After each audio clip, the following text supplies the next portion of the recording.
먼저 사진을 보여드리겠습니다.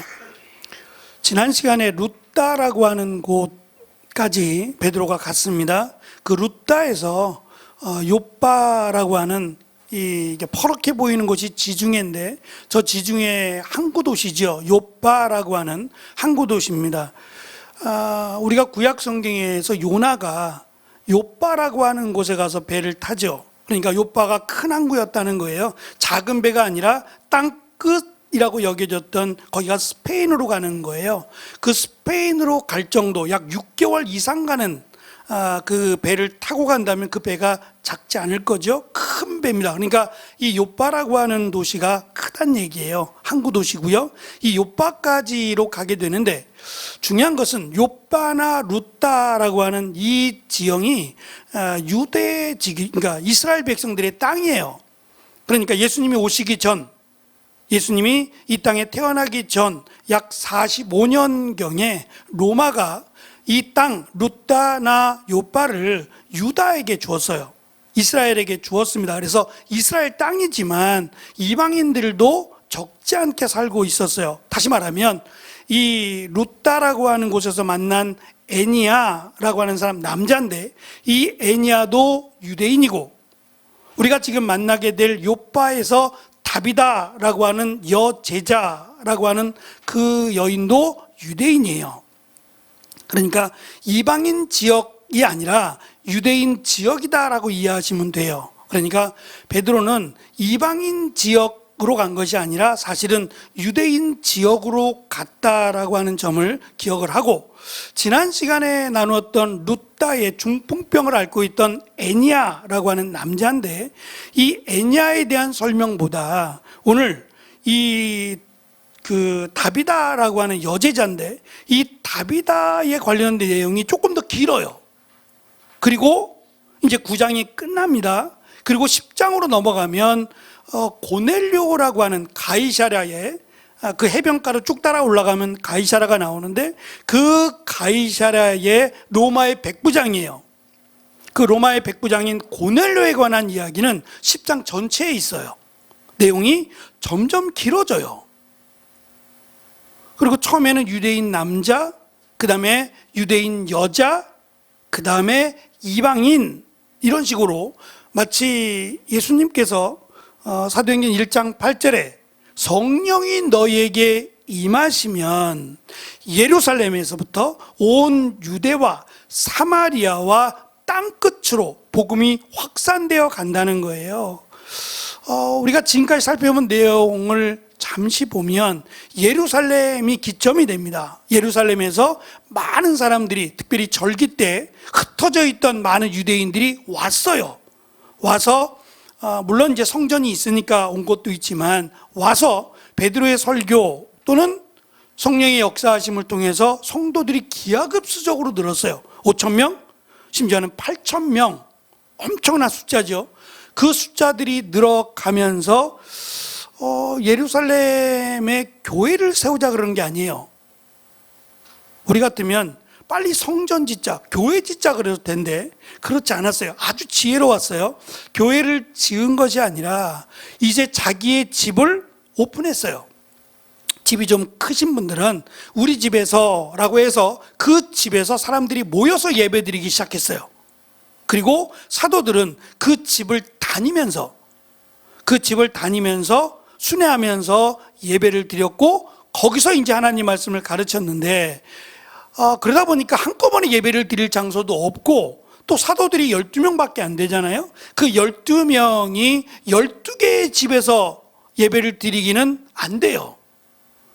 집이 얼마나 크겠어요. 이 5,000명이라고 쳐도 한 집에 1,000명이 모일 수는 없는 거 아니에요. 그러니까 더 많은 집에서 예배를 드렸다는 것이고, 그러면 12사도 가지고는 한꺼번에 예배를 드릴 수 없으니까 2번, 3번에 걸쳐서 사도들이 예배를 드릴 수밖에 없어요. 그렇게 되면 이제 예배를 드리는 시간이 길어질 수밖에 없고, 말씀을 길게 전했단 말이에요. 왜냐하면 구약에 있는 말씀부터 시작해서 신약에 예수님께서 행하신 일들, 성경에 기록되지 않는 부분들까지도 사도들이 전할 때에 이게 금방 끝날 일이 아니잖아요. 그러다 보니까 예배 시간이 길어질 수밖에 없고 식사 시간을 훌쩍 넘어갈 수밖에 없어요. 그러니 우리처럼 뭐 밥하고 반찬하고 그런 문화가 아니에요. 그냥 빵을 구워 놨다가 빵이 식으면 그 빵과 함께 우리가 5천 명을 먹일 때 물고기라고 소개되는, 기억나시죠? 그 물고기와 이렇게 그늘에다 말린 물고기라고요. 절여서 소금에 절였다가 말린 물고기예요. 그러니까 그걸 준비하는 게 아니에요. 준비해 놓는 거예요. 빵도 물고기도 사다가 준비해 놓으면 돼요. 아주 기본적인 거예요. 가장 싸고 가장 기본적인 음식인데 인원이 많아지니까 그것도 준비할 수 없어요. 그러니까 누구는 주고 누구는 안 주고 할 수도 없고, 여유가 있는 사람들은 준비해 오겠지만 여유가 없는 사람들은 굶어야 돼요. 그러니까 이런 상황에 이르자 이것을 위해서 안 되겠다, 나만 먹을 수는 없다라고 하며 자발적으로 자기의 있는 것들을 내어 놓았어요. 그것을 가지고 이제 생필품을, 당장 먹을 끼니와 생필품을 나누어 주게 됐는데, 이제 그러다 보니까 많은 사람들이 골고루 분배하는 일에 문제가 생겨서 7명의 집사를 세우게 했다 그랬죠. 그러고 나서 이 교회가 환란이 와요. 이건 예정된 일인데 예루살렘 교회에 환란과 핍박이 옵니다. 스데반이 죽은 뒤로. 그래서 교회가 마치 밀물 빠지듯이 빠져나갔어요. 얼마가 남았는지는 알 수 없어요. 알 수는 없지만 거의 대부분이 예루살렘을 벗어났을 것이다. 특별히 예수님을 믿는 사람들은 이때 흩어지게 되었을 거다. 도망쳤다라는 표현보다는 저는 흩어졌다는 표현이 더 맞는 것 같아요. 살기 위해서라기보다는 복음을 전하기 위해서, 말씀대로 땅끝을 향해서 나아갔다. 위로 아래로 동서남북으로 흩어지게 되었다라고 보시면 좋을 것 같아요. 그래서 예루살렘 교회가 기점이 되었던 것은 분명히 맞지만 점점 예루살렘보다는 이 복음이 땅끝을 향해서 나아갔더라. 그래서 베드로가 사역을 안 한다는 것이 아니라 계속해서 사역을 하지만 이제는 예루살렘보다는 이 복음이 전달된 곳들을 돌아보고 그들에게 맞는 복음이, 제대로 된 복음이 전해졌는지를 확인하는 일도 필요했던 것 같아요. 그래서 그것을 확인하기 위해서, 또는 예수님의 명령에 의해서 지금 가게 됐는지는 우리가 확인할 수는 없지만 그냥 스스로 갔다라고 하기에는 조금 의심되는 부분들이 있습니다. 그래서 가게 된 곳이 여러 곳인데 그 여러 곳 가운데 루다에 대해서 지금 성경이 기록하고 있고, 루다에서 애니야라고 하는 사람, 성도입니다. 그 애니야가 중풍병에 걸려 있었어요. 8년을 고생했는데 그 애니야의 병을 고쳤고 거기에 남아서 계속 복음을 가르쳤다 그랬어요. 복음을 전하고 그들과 함께 있던 중에 일어난 일이에요.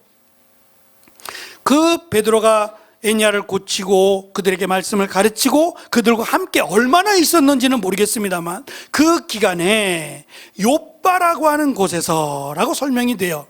말씀드린 욥바가 멀지 않다 그랬고요. 사진에서 보면 18km입니다. 뭐 거리상으로는 한 5시간 정도 부지런히 걸어가면 5시간이면 충분히 갈 수 있는 거리라고 해요. 그곳에서 지금 일어난 사건인데 다비다라고 하는 여인이에요. 여제자기도 하고, 이 다비다 이름은 당시 헬라인들이 사용하는 이름은 도르가예요. 그 이름의 뜻은 사슴이랍니다. 눈이 커서 사슴인지는 잘 모르겠어요. 하여튼 사슴이라고 하는 별명을 가진 이 다비다 또는 도르가라고 하는 이 여인이 병이 들어서 지금 그 루다에서 베드로가 사역하는 동안 죽고 말았어요. 여기서 이상한 점이 지금 베드로에 대한 소문이 퍼졌단 말입니다. 중풍병을 고쳤다, 애니야가 고침을 받았다 뿐만 아니라 베드로가, 예루살렘에 있는 사도 베드로가 여기까지 왔다, 우리의 근접한 마을인 루다까지 왔다라고 하는 소문이 급속도로 퍼졌어요. 일단 애니야를 고쳤다라고 하는 소문이 나면 병자들은 몰려갈 게 분명해요. 사도 베드로에게 고침을 받기 위해서 몰려갔을 것이 분명하고, 고침을 받았다면 소문은 더 급속도로 퍼져갔을 것이 분명해요. 이것은 병든 사람을 고친 겁니다. 근데 소문이 지금 욥바에서 다비다가 병들어 죽었어요. 근데 이들의 행동이 지금 다비다가 병이 들어 죽었는데 보통은 이렇게 연고자가 없거나 할 때는 바로 장례를 치러요. 시신을 이렇게 오랫동안 두지 않고 바로 장례를 치른단 말입니다. 그것이 예의예요. 시신이 썩고 부패되는 것들을 방치하는 것도 이게 죽은 자를 향해서는 신뢰라는 생각이 더 강했기 때문에 이렇게 혼자 연고자가 없는 경우에는 죽으면 바로 장례를 치러줬어요. 그런데 이들의 행동이 지금 같은 성도들 입장에서 얘기인데, 룻다를 갑자기 이제 병이 들어 죽은 다비다를 다 씻고 죽은 다음에 다 씻고 옷도 입힌 다음에 다락방이라는 곳에 두었어요. 우리처럼 우리가 생각하는 다락방을 생각하시면 안 돼요. 우리는 창고식이잖아요. 다락방이라는 개념이, 요즘은 다락방이 없는데 예전에 다락방은 그냥 창고식으로 벽 쪽에 하나 공간을 만들어서 이 공간에다가 물건을 집어넣거나 또는 위층에 조그만한 이런 짐들을 옮겨놓기 위한 장소로 다락방이지만, 여기서의 다락방은 그냥 2층이라고 생각하시면 돼요. 2층 정도를 그냥 다락방이라고 불렀어요. 2층 방이라고 안 불렀다는 거예요. 그러니까 공간이 넓고, 다락방에 왜 두었을까? 첫 번째 이유는 이 여인, 다비다라고 하는 여인이 살았던 곳이 바로 여기 다락방이에요. 살았던 곳에 누워놓는 것이 맞기 때문에 다락방에 살고 있어서 이 여인이 머문 곳인 다락방에 누웠을 것이다 라는 것 하나하고, 또 한 가지는 이 여인에 대한 설명만 나오고 가족들에 대한 설명이 없어요. 그리고 이 여인이 죽었을 때 가장 슬퍼하고 가장 안타까워하던 사람들이 과부들이에요.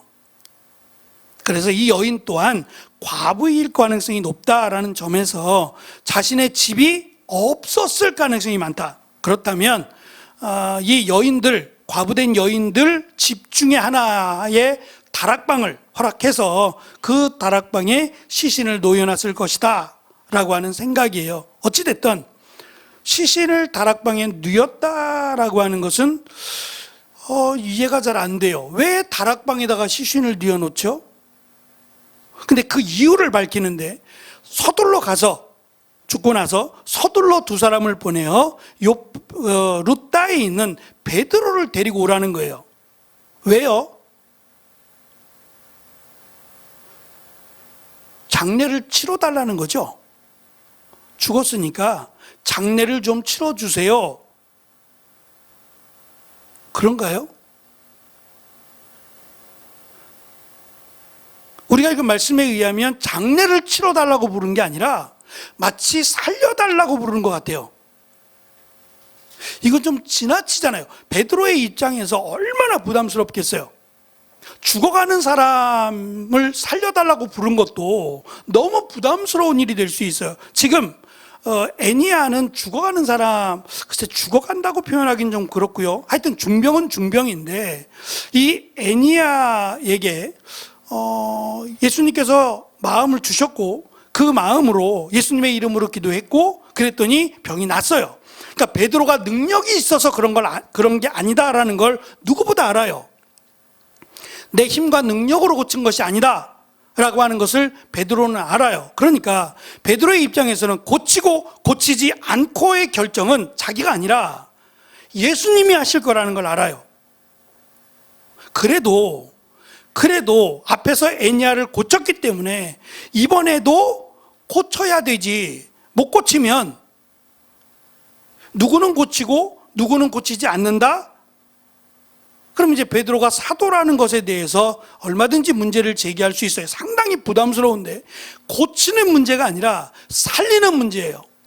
처음으로 베드로가 죽은 자를 살리는 사건이에요. 근데 이들은 어찌됐든 베드로가 죽어가던 중병에 걸렸던 애니아를 고쳤다, 살려주었다라고 하는 소문이 더 과대가 돼서 갔겠지요. 그 소식을 듣고 이번에는 죽었는데, 분명히 죽었는데 이 다비다를 살려달라는 식으로, 그래서 다락방에다 올려놓고 지금 베드로를 다락방으로 데려가요. 다비다가 누워있는 그 다락방으로 데려가서 이 여인을 살려달라는 거예요. 근데 여기에 대해서 베드로가 이게 무슨 말이냐, 고치는 것도 아니고 살려달라니 이게 어찌된 일이냐라고 묻지 않아요. 저는 그것도 대단하다 생각이 들어요. 이것도 하나님께서 하신다라는 생각이 들 수밖에 없는 것은 지금 베드로가 개인적으로 움직이지 않아요. 사람들이 그에게 찾아와서 베드로를 데려가기 시작합니다. 가이사라에서도 고넬료가 사람을 보내요. 그때 베드로가 환상 중에 기도하고 있었고 하는 모든 일들이, 지금 이 모든 것이 하나님께서 역사하신다라고 하는 것을 우리도 믿지만 베드로도 본인도 믿을 수밖에 없다는 말이에요. 그렇다면 불가능한 일이고 이미 죽었어요. 그럼에도 이들을 보내어 이 죽은 자인 다비다를 만나게 하신 것도 하나님이 하신 거라면 베드로는 순종해야 된다라는 생각을 갖게 되는 거예요. 우리가 잘 아는 이 죽은 여인을 살린 사건이 구약에도 있어요. 우리가 잘 아는 엘리야의 사건이나 엘리사의 사건에도 과부의 아들을 살리거나 하는 사건들이 있었죠. 베드로도 그와 비슷해요. 또 하나는 예수님께서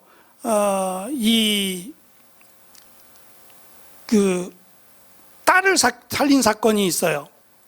그 딸에게 죽었는데 그 딸에게 달리다 쿰이라고 하는 아람어인데, 일어나라, 그만 자고 일어나라 라고 하시자 이 소녀가, 12살 된 소녀가 눈을 뜨고 살아난 사건이 있어요. 그 사건에 베드로도 있었을 거란 말이에요. 제자들과 함께 들어가셨으니 베드로도 있었을 거예요. 그러니 예수님께서 죽은 자를 살리신 것은 전혀 이상하지 않아요. 어쩌면 당연한 일이죠. 그러나 자신이 예수님을 3번씩이나 부인했던 자신이 이러한 놀라운 일을 행하리라고는 예상하지 못했을 거예요.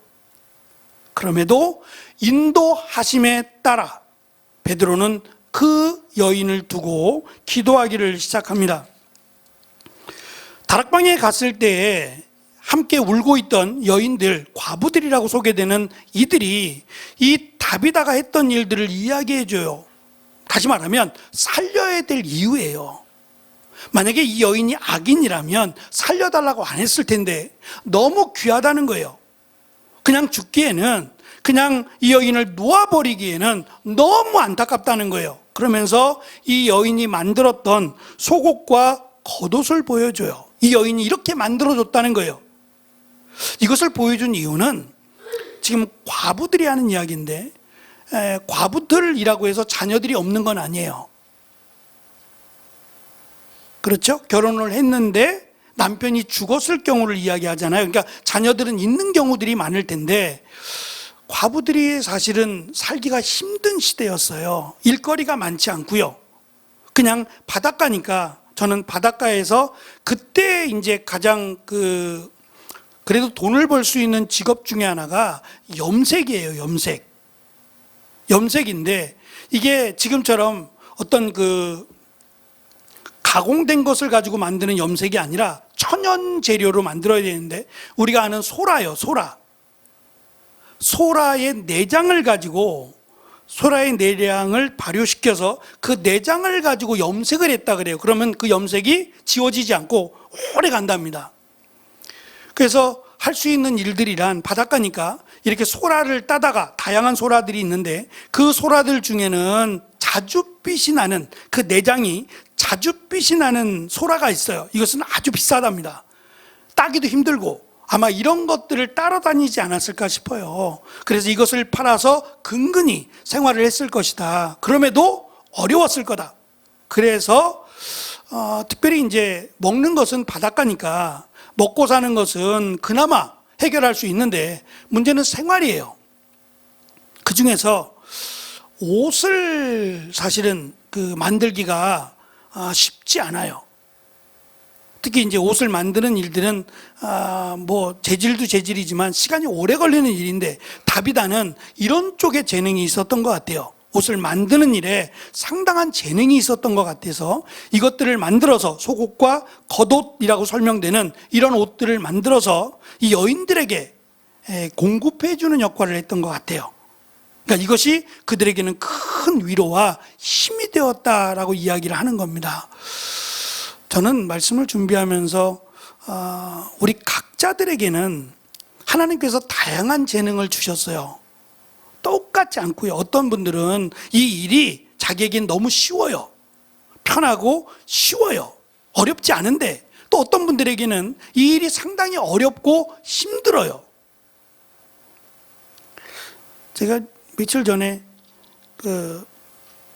목회를 하기 전에, 그러니까 제가 목사의 신학을 다시 신학을 4년 공부하고 접고 사회생활을 하다가 끝마무리 쪽에 제가 잠깐 외식업을 한 적이 있어요.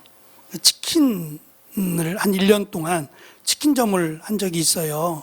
이제 그걸 제가 자꾸 울고 먹는데, 그래서 나는 은퇴하고 치킨점을 해야지 이런 생각을 좀 갖고 있었어요.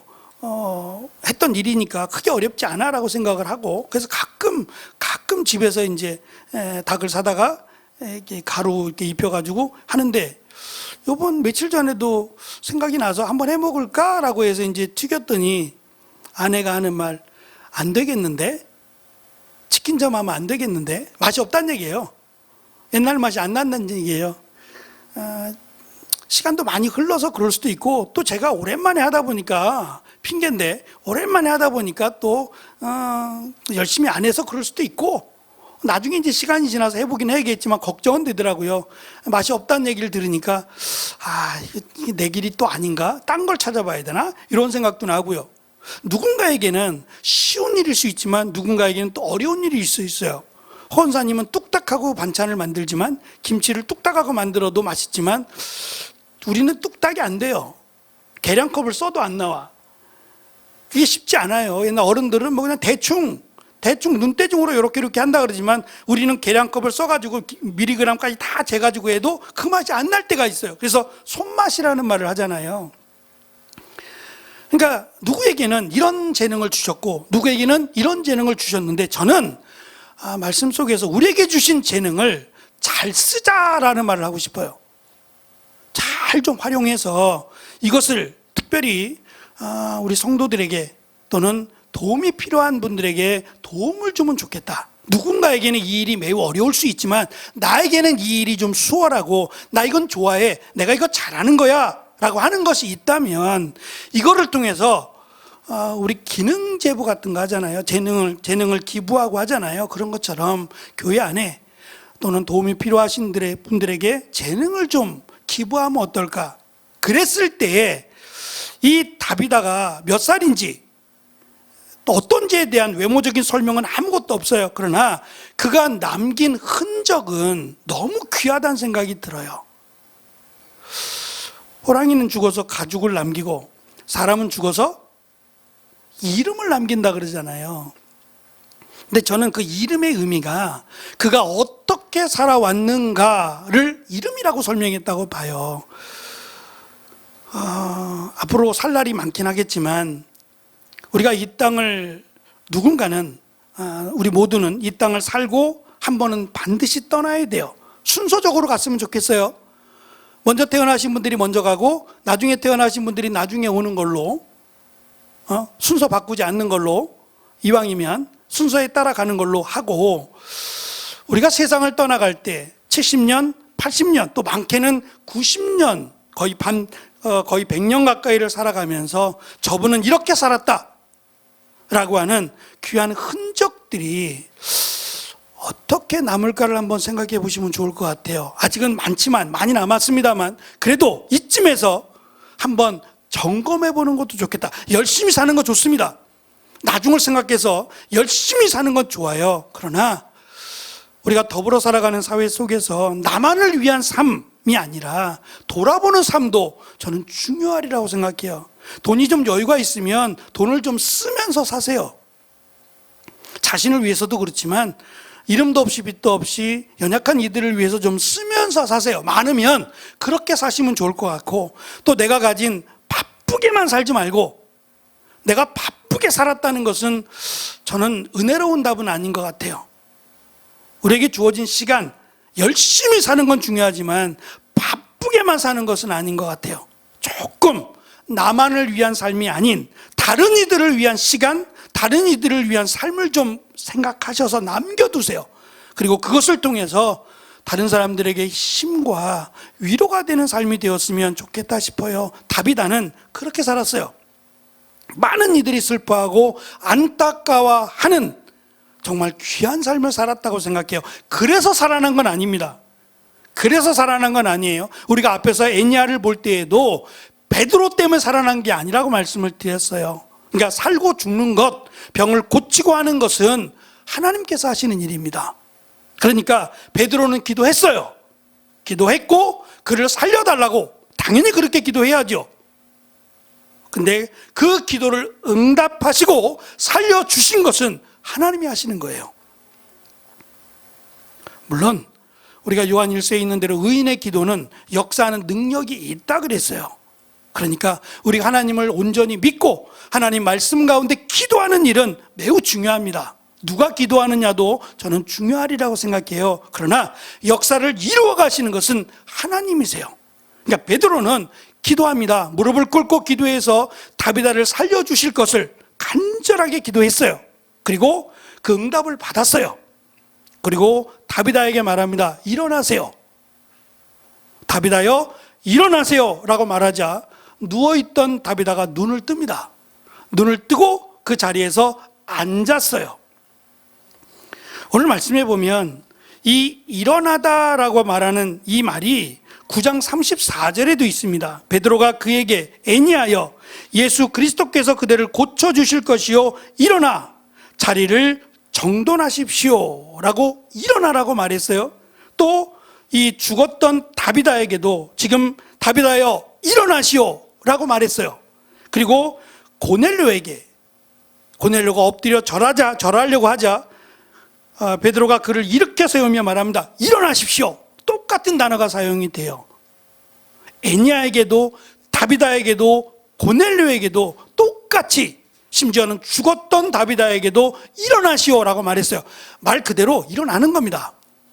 일어나 앉고 일어나 서는 거예요. 그러나 이 단어가 지금 세 곳에 동일하게 강조된 이유가 있다고 저는 생각해요. 그것은 일어난다라고 하는 의미가 누워 있으면 죽는 거예요. 우리가 누울 때가 있어요. 잠을 잘 땐 누워야 되지만 기타 자고 일어나면 다 일어나 생활해요. 다 일어나서 생활한다고요. 보통 일어나서 움직인다 그런다고요. 그래서 이 일어나다라는 말이 단순히 일어나 걸으라, 일어나서 움직이라는 말일까? 아닙니다. 이제는 다른 삶을 살라는 거예요. 믿음의 삶을 살라는 말을 일어나라고 하는 말로 지금 설명하고 있는 거예요. 애니야는 이제 내가 다시 병이 나아졌고 더 열심히 주를 위해 살 수 있다라는 고백으로, 죽었던 다비다는 살아나서 이제는 하나님의 영광을 위해서 조금 더 하나님의 일에 힘쓰는 자로, 고넬료는 이방인 백부장, 로마의 백부장이지만 이제는 주를 위해 일어나는 사람으로 설명하고 있는 겁니다. 우리도 마찬가지로 지금 이 말씀 속에서 이들에게만 주는 말씀이 아니라 나에게, 지금 나에게 주시는 말씀이라면 이전까지의 삶이 아닌 이제는 정말 주를 위해 일어나고 주를 위해 살아가는 내 재능을 통해서, 내가 잘할 수 있는 것들을 통해서 주를 위해 살겠다라고 하는 저는 고백이 있었으면 좋겠어요. 내가 무언가를 좋아하고 무언가를 잘한다 하면 그 잘하고 좋아하는 것들을 나를 위해서만이 아니라 사랑하는 성도들을 위해서, 이웃들을 위해서 사용하며 살 때에, 우리가 이 땅을 떠날 때에 우리에게 은혜를 받고 우리에게 도움을 받았던 사람들이 그 도움을 또 다른 사람들에게, 나보다 더 약한 사람들에게 도움을 주는 그런 삶이 그리스도인의 삶이 아닐까. 그래서 베드로를 통해서 그들을 일으켜 세우고 그들을 통해서 하나님의 일을 하시고자 오히려 연약한 사람들을 들어서 일으켜 주셨다라는 것을 성경은 강조합니다. 마지막으로 이 말씀의 끝이 이름은 똑같은데 시몬이 원래 이름이고 베드로가 별명이니까 똑같은 이름은 시몬인데 이 시몬이 옛날 성경은 무두장이라 그랬어요. 기억나시죠? 무두장이라 그랬는데 우리 쉬운 성경은 번역하기를 가죽 제품을 만드는 사람이라고 번역을 했어요. 23절에 보면 가죽 제품을 만드는 이렇게 번역을 했더라고요. 지금도 모로코에 가면 제가 한번 찾아봤어요. 무두장이에 대해서 찾아보니까 지금도 모로코에 가면 1000년 동안 지금도 가죽 제품을 염색하는 일을 하는, 가죽 제품을 만들기 위한 초기 작업을 하는 사람들이 남아있더라고요. 그래서 그 사람들이 이제 그걸 구경하기 위해서 1000년 동안 그 일을 해왔어요. 지금도 하고 있고, 그것을 구경하기 위해서 저 위에 올라가서 이렇게 내려다보는데 손에 하나씩 뭔가를 들고 있더라고요. 그래서 뭘 들고 있나 봤더니 허브 같아요. 허브. 근데 허브를 들고서는 다 한 사람씩 허브를 들고 있는 거예요. 그걸 보면서. 그래서 이걸 왜 들고 있습니까? 그랬더니 이 광경은 너무 아름다운데, 그러니까 웅덩이 같은 것들이 땅에 웅덩이가 한 몇십 개가 파여져 있어요. 그 웅덩이에다가 염색을 하는 거예요. 그러니까 색깔들이 다 달라요. 위에서 보니까 너무 예쁜 거예요. 어떤 건 빨간색, 어떤 건 노란색, 파란색, 이런 모습들이 너무 예쁘고 컬러풀하잖아요. 너무 예쁘고 좋다. 근데 문제는 냄새래요. 냄새. 이 가죽 제품을, 이 가죽을 지금 공정하는 이 과정을 가진 공장이 이 포천에도 꽤 많았어요. 근데 그 지변을 지나가면 냄새가 정말 코를 찔러요. 지금 많이 없어졌어요.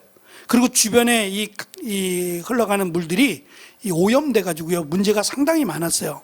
그러니까 거기는 그것들을 다 해놨더라고요. 흐르는 물은 그냥 가죽을 씻는 일로만 쓰고 염색하는 쪽은 이 흘러가는 물 쪽에서 하지 않습니다. 그러니까 그것을 철저하게 지키더라고요. 근데 그게 쉽지 않대요. 이 공정이 굉장히 오래 걸린답니다. 쓸만한 가죽으로 하나 만드는데 걸린 공정이 굉장히 복잡하고, 근데 이것들을 지금도 옛날 방식으로 한대요. 그러니까 가공된 것들을 쓰지 않고 천연재료, 꽃이라든지 이런 말씀드린 그 소라의 내장이라든지 이런 것들로 지금도 1000년 동안 그렇게, 그래서 대단하다 그랬어요. 근데 안 하려고 한대요. 이제는 이거 안 하려고 한대요. 너무 힘드니까, 냄새도 심하고 돈도 크게 벌리지 않고 이러니까 이제는 이걸 안 하려고 그런대요. 안 하면 어떻게 해요? 기계가 하는 겁니다. 이제는 기계식으로 돌아가는 것이고, 화학약품을 써서 이제는 염색할 수밖에 없다라고 하는 이야기를 하더라고요. 그게 안타깝다. 우리 대에서 끝난다는 것이 점점 안타깝다, 이런 얘기를 해요. 뭐 어쩔 수 없는 일이라면 어쩔 수 없지요. 근데 어쨌든 1000년 동안 그 일이 이루어졌고 이 일이 쉽지 않구나. 그리고 벌써 냄새가, 이 주변 지역 자체의 냄새가 굉장히 심하답니다. 무두장이 집에 가는 것은 더 이해가 안 돼요. 첫째는 주로 소가죽인데 죽은 소예요. 그러니까 죽은 것을 만지면 부정해요. 이스라엘 백성들은 그래 왔다고요. 시신을 만져도 안 되고, 죽은 것을, 그러니까 짐승도 죽어있는 짐승을 만지면 건드리면 안 돼요. 그럼 7일 동안 부정해요. 그런 율법 속에 살아온 그런 사람들인데, 아무리 베드로가 예수님을 믿었다고 해도 이 죽은 소를, 가죽을 벗겨서, 죽은 소가 아니죠, 소를 죽여서 가죽을 벗겨서 이 가죽으로 지금 염색을 하는, 이 일을 하는 시몬의 집에 갔다? 그 집에 머물렀다? 왜? 다른 집도 아니라 부정한 직업이라고 여겨왔단 말이에요, 유대인들은. 근데 그 부정한 직업을 가진 시몬의 집에 계속 머물렀다? 저는 베드로가 했을 것이라고 생각하지 않아요. 이건 분명히 명령이 있었을 것이다. 그 집에 가라고 하는 명령이 있지 않고서야 그냥 일반 집도 아닌 가죽 제품을 만드는, 가죽 제품을 염색한, 가죽을 염색하는 그 집에, 그 냄새나는 그 집에 가서 머문다는 것은 이해할 수 없다. 중요한 것은 그래도 베드로는 순종했다는 거예요. 말도 안 되는 것 같지만 죽은 자에게 가라 했을 때도 순종하고, 죽은 가죽을 만드는 일을 하는 시몬의 집에 머물라 했을 때도 머물렀다는 것은 베드로가 이제는 과거의 베드로가 아니구나 라고 하는 것을 여기서 확실히 보여줍니다. 그럼에도 우리가 10장에 가면 베드로가 환상 가운데 하늘로부터 보자기가 내리는데 그 보자기에 닭도 있었을 것 같아요. 왜냐하면 정결한 짐승하면 뭐 양이나 염소나 소가 들어가고, 기타 닭이라든지 뭐 돼지라든지 이런 건 다 부정한 짐승이에요. 그런 것들이 한꺼번에 내려왔을 때 먹으라, 요리된 거겠죠. 살아있는 걸 먹으라 그러진 않으니까 요리된 것들을 먹으라고 했을 때 베드로가 감사합니다라고 먹잖아요. 우리 같으면 치킨이 내려오면 당연히 감사함으로 먹을 텐데, 그들은 꼭 닭을 통해서 만들어진 요리가 오면 안 먹어요. 먹을 수 없는 거예요. 그래서 이스라엘에 가면 돼지고기로 만든 햄버거는 찾아볼래야 찾아볼 수가 없어요. 유대인들은 먹지 않습니다. 지금도 돼지고기로 만든 햄버거를 팔지 않아요. 소고기로 만든 햄버거만 팔아요. 지금도 그렇단 말입니다. 그런데 이 죽어있는 가죽을 만지는 직업을 갖고 있는 시몬의 집에 머물렀다라고 하는 것은 베드로가 변했다는 건데, 그럼에도 남아있는 숙제가 있어요. 먹으라 한 그 부정한 짐승들을 통해서 만들어 놓은 음식을 베드로가 거절하거든요. 내가 먹으라 했다. 내가 먹으라 한 음식은 그렇잖아요. 하나님이 먹으라 했으면 무슨 문제가 되겠어요. 그런데 아직도 자신의 틀에 갇혀있는 베드로의 모습은 우리가 조금 이해를 하고 받아들여야 된다라는 점은 우리가 조금 감안하고요. 어쨌든 베드로는 보내시는 곳, 그곳이 어디일지라도 순종하며 간다라고 하는 것을 우리가 볼 수 있고, 특별히 죽은 다비다를 통해서 말씀드린 내가 조금이라도 잘할 수 있고 내가 조금이라도 좋아하는 일이 있다면 이것을 통해서 누군가에게 도움을 주는 일을 찾아보자. 더 늙기 전에, 더 나이가 들어서 못하기 전에 지금이라도 조금씩 그런 시간들을 마련하고 그 일들을 사용을 해서 연약한 이들을 도울 뿐만 아니라 이것을 통해서 내 재주를 통해서 하나님께 영광이 되는 귀한 일을 우리가 좀 생각하며 살아갈 수 있는 귀한 또 한 주간이 되어지시기를 축원합니다. 기도하겠습니다.